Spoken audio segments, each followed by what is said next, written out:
Hello and welcome to another episode of the Agency Leadership Podcast. I'm Chip Griffin. And I'm Ginny Dietrich. And Jenny, today I think that I'm gonna ditch you on this podcast. And I'm gonna go it on my own. Because I can make so much more money. I can take all of the money that we're currently getting for this podcast, and I can take it all for myself by Yes, you going can. solo. Yes, you can. That's how it works, right? Totally how it works. It's exactly how it works. We saw a conversation on Threads, of all places, about a young professional who said, my salary was $52,500 at a creative agency. I asked for a raise due to my higher performance. Management said, we'll think about it. I left the job, started my own creative business. I made $56,000 in the next 6 months. There's often more risk staying where people don't respect you, he says.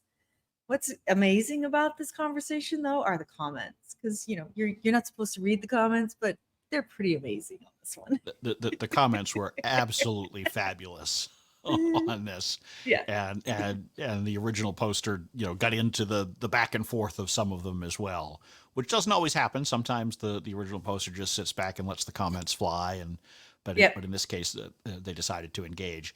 And look, I mean, this is probably true of some of our listeners, right? Maybe they were sitting in an agency and they said, geez, I can't believe that, my agency is bringing in all this revenue and I'm doing all the work. And so I'm going to go out on my own. So it is a very common story for how people get started in the agency world. The reality, though, is that there's a lot more that goes into this than, geez, I'm making 56,000 and they're billing me out at 120,000, and so now I can just make 120,000 if I go out on my own. Right. And I think that there are two important messages here. One is, if you are thinking about going out on your own and starting your own agency, make sure that you sit down and do the math. And it's not based on the revenue that your current agency is getting necessarily. There are a lot of other things that go into it, and revenue does not equal what's in your pocket. Just doesn't. And the second thing is, as an agency owner, you need to be educating your team about this agency math, which of course means you need to understand it yourself first, but you need to make sure your team understands that there is all of these other things that come into play, and that all of this money that's coming into the agency is not going into the owner's pocket, because I think that's a common misconception. Geez, we've got a six-figure client. My agency owner boss is just rolling in money. Right. Not true. In all likelihood. In most cases, your agency owner boss is not making any money, which is to our dismay, but that is the general case, is that they're not paying themselves. So there's a big misconception about that. I mean, even for me, when I worked right before the agency job I had right before I went out on my own, we had built a PR firm inside an ad agency out of nothing, and we went from $0 to $2 million in like 9 months. And I thought, well, if I can do it for them, I can certainly do it for me. Turns out a little bit harder to do it for yourself when you don't have the resources of the big agency behind you. You don't have the clients that the ad agency had that was just tacking on PR. You didn't have a team. Like, there are all these things that go into it that I certainly didn't consider. For me, my big thing was, can I replace my salary and my benefits if I go out on my own? And that was the trigger for me. But also it took me more than 6 months to build a $2 million or bigger business. And I didn't do it as fast as I did it inside the agency because I didn't have all those other things. So I think there is a big misconception among employees, either our own or those who are thinking about going out on their own, that it's all rainbows and unicorns and everything's going to be fine. And that's just not the case. Right. And, I think that there are the idea that the revenue that the agency is getting is equal to what you would make. That's the first thing that you need to understand is simply not true. So if you're making $50,000 in an agency, you don't have to go out and just get $50,000 worth of revenue in order to match that. Right. Even if, let's assume that you are able to do all of the work yourself, so you don't have to subcontract any of it, you still have higher taxes in all likelihood as a business owner. You will have all of the overhead expenses of running the business. You're now going to need to pay for probably a domain name and a website and hosting and all of these things that go into it, and the costs of your cell phone and computers. Yep. That's now all on your shoulders and not on someone else. So even before you think about all of the other costs that it takes to service a particular account, all of these things are coming into play and are coming straight out of your pocket from that revenue. So if you're looking to match that $50,000 in salary, you need to get all of that. And oh, by the way, you mentioned benefits. You now need to figure out how to pay for those benefits.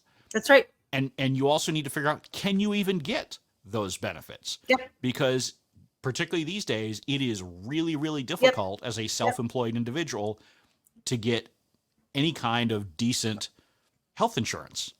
And so even if you can find it, it probably isn't going to be particularly cheap, and or it may not be nearly as good as what you have from your current employer. And so you need to factor all of these things in. I'm not discouraging anybody from starting a business. I'm a huge supporter of entrepreneurship, but you need to understand what you're getting into and not just go in wearing the rose-colored glasses of saying, hey, my agency is making all sorts of money on the back of my labor. Well, like, I mean, he said, I made $56,000 in the next 6 months. Well, actually, you didn't make $56,000. That might be the revenue that you brought in, but after taxes, you probably made 28, and then you had to pay for a computer and a phone. To your point, and he probably, I'm going to guess this person has not done benefits yet, but probably on Cobra or something right now, so he's not thinking about it. But now you're down to 20 grand in 6 months. And as it turns out, you actually did make more money at the agency and didn't have all these other things to think about. So as agency owners, I think it's really important for us to educate our team on what goes into it. And, I made the joke earlier that most agency owners don't pay themselves, but it's true. Like, we find that with many of our clients, right? I have agency owner clients. You have agency owner clients. I have friends who run agencies. And one of the very first questions I ask them is, how much are you paying yourself? And it's terrible. It's terrible. It's not $600,000 a year. It's not $1 million a year. It's $50,000 a year. One person I talked to a couple of weeks ago said, I'd really like to get to 80 or 90. And I was like, what? You have 30 years of experience, like 80 or 90. People with 5 years of experience make more than money than that. So I think it's really important for you to sit down. And one of the things you can do, if you don't want to like be completely transparent about all of your financials, which is fine, I think you can do a pie chart and show them percentages. So if we have $1, 20% goes to benefits and 20% goes to technology, and like break it all, and 50% goes to your salary, and break it all down for them, so they see in the pie chart, for every dollar, 50 cents of that goes to their salaries. And then they start to understand, okay, I may still want to go out on my own someday, but now at least I understand that you're not pocketing all this money and I'm getting nothing. Right. And I mean, it is discouraging, the number of small agency owners who make less than six figures. Yeah. Because, my view is, if you're going to be an agency owner in the United States in 2024, your base target should be 100,000. At least. And part of the problem is we're talking to a lot of people who are making 60, 70, 80, but that's the total comp they're taking out of the business. That's not just their salary, and they're taking a whole lot more through benefits and retirement contributions and profits and all of that kind of stuff. That's their total number. Yep. And too many agency owners are paying themselves by looking at the bank account at the end of the month and saying, hey, how much can I take out? Yeah. And that's a problem. And worse, what that often means is they're not even the highest paid person in their agency. That's right. That's right. And I oftentimes will have an owner say to me, well, I don't mind because, so-and-so is really good and I wouldn't want to lose them and all that. I said, that's fine. But you need to understand that on some level, you will begin to resent them at some point. Not because they're not a good person, not because they're not doing a great job, but because at some point you sit there and say, why am I taking all of this risk and stress, and yet Sally's making more than I am? Yeah. Right. You don't want that. No, you don't. No, you do not. I hope you hear this, my friends, because this is very important. You do not want that. It is vitally important. But to your point, I think that, owners are afraid to talk with their teams about the finances of the business. And as you say, you don't necessarily have to share exact dollars and cents. I don't necessarily think there's anything wrong with that in most No, I cases, agree. Yeah. but at whatever level of transparency you can get to, and if that means sharing percentages and a pie chart and helping people to understand here is how it's all divvied up, and even with the profit number, helping them to understand that you don't get 100% of those profits as the Right. owner. Right. Some of that goes to taxes. Some of Yep. that goes to the rainy day fund that hopefully Yep. you have so that you Yep. can smooth things over when a client doesn't pay a bill on time, Yep. or when you've got some unexpected expense, or when any number of different things happens. And so if they understand those things, they become smarter employees. They can help make better decisions alongside you, give you better advice, better suggestions, because now they are part of the communications structure and not just some pawn that you are directing around the chessboard. And I Right. think that's where a lot of the frustrations come in, and it came through in this individual's case when he talked about respect. Right. And I think that too often it's not so much that the employees feel that they're being underpaid, it's that they feel like they are not being respected sufficiently. That's Now, right. some of that may be overblown, but we need to be aware of it, and we need to think about it, and we need to make sure that we're having these conversations with our team. And perhaps instead of just saying, if someone asks for a raise, I'll think about it, have a conversation with them about some of these things. And what is it, what are the trigger points for that individual's next raise? If it's that they already got a raise 3 months ago, then say that, right? Right. We Right. just gave you, because I mean, employees are doing that more and more these days, where they get a raise and then Sure. 3 months Yep. later they come back and ask for another Yep. one. Yep. And you can't, as an agency, you simply can't be giving raises that No. frequently, No. because you will quickly escalate to a point where you cannot price correctly to Right. generate the kinds of profits that you need to scale and thrive and all of that. But you need to say that and say, look, it was 3 months ago. We generally do raises on an annual schedule, or the raise, your next raise is likely to come when you're ready for the next level. You get a Mhm. promotion. Mhm. Here's what we're looking for when we get to that, or here's what the agency will look like. When we get 2 more clients, we're going to need to build out another team. We'll have you run that team. Your salary will go. Help them to understand what their future looks like, and ask them what they want their future to be. Right. Because if you're having that kind of a dialogue, people are much more likely to feel that level of respect and understand your decisions, why you can't give them a raise every 3 months and double their salary in a year. And these things are not uncommon, They're unfortunately. not And uncommon. You're and so right. you have to be prepared to have these conversations and not simply say, I can't believe you're asking me this, go away. Right. Yeah, yeah, yeah. Yeah, I think it's really fair to have the conversation. I actually had, you're reminding me of an intern that we hired. We used to have a really robust intern program where we'd bring in 4 interns every summer. Um, and they would actually compete for a full-time job. And so we brought them all in, we paid them all $30 an hour. They all had the same everything. Like nobody was paid any more. Nobody had any more responsibilities. It was all exactly equal. And about 90 days in, or 6 weeks into the internship, one of the young men came to me and he said, I really need a raise. And I said, okay, help me understand why. And he said, well, I can't pay my rent. I can't pay my credit card bills. And I maxed out my credit card bills with this girl. And he goes into this whole thing. And I was like, this is not my problem. And so I said to him, okay, in a learning moment, I was hoping, help me understand what you've done differently than your cohort to deserve this raise. And he goes, well, nothing. Actually, so and so is doing better on social media than I am, and so and so is doing better on content. And I was like, I'm having a really hard time understanding why I should give you a raise. Like the whole point is that you're all paid exactly the same and you compete for this for one full-time job. So go out there and compete for the job and you can have it in 6 weeks. But we're not. And he got mad and quit on the spot. He was like, well, then I quit. And I was like, well, that's Okay. chopping your nose off to spite your face. Okay. And he quit.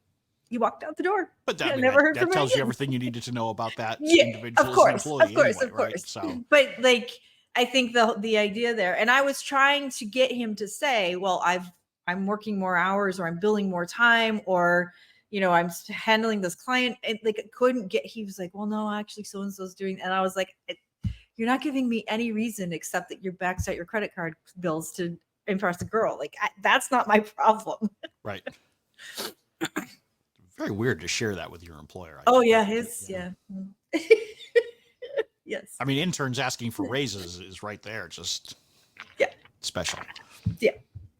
Yeah. So I think, providing that learning moment, that coaching moment to say, okay, help me understand, what you're doing that's different from your cohort, or what kinds of things have you taken on that are not in your job description, or just ask the question and ask more and more and more why to get to the bottom of it. And maybe it's because they maxed out their credit card bills to impress a girl. Yep.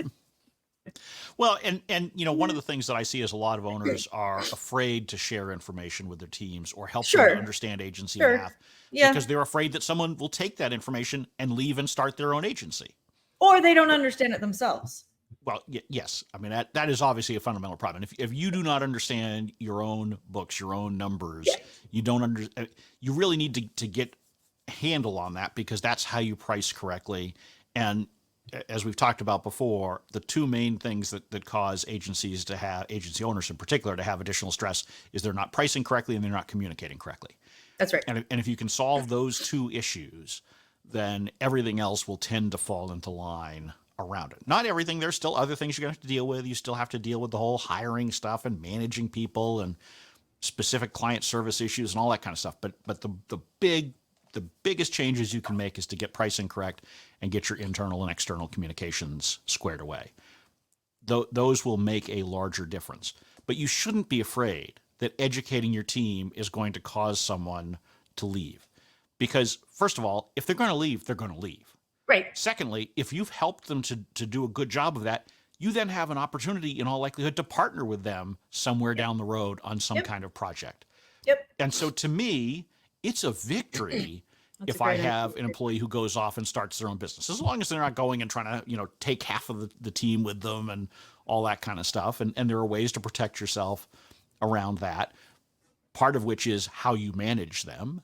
Mm-hmm. Because if you manage your team with respect, they're much less likely to decide, I want to go out on my own, or so-and-so went out on their own. We're all going with him or her to whatever business they're starting. And so so keep an eye on them. I mean, you cannot just sit there and look at your team as labor hours and say, I'm going to get as much out of them as I can, and then complain when they decide to leave. It is a two-way street. We need to be helping level up our team, not just for us, but frankly, for wherever they're going in the future, because they're not going to stay with you forever. No, they're not. And if they do stay with you forever, oftentimes that creates problems, because they generally haven't grown as fast as their salary has if they're with you that long. And so that means your pricing is now all out of whack. So there's a healthy amount of turnover that can help, and bringing in new people brings in new ideas, increases your network by having alumni all over the place, whether they're on the client side or agency side somewhere. It's more opportunities, if you've treated them well while they worked with you, to be able to find new chances for revenue or projects or ideas going forward.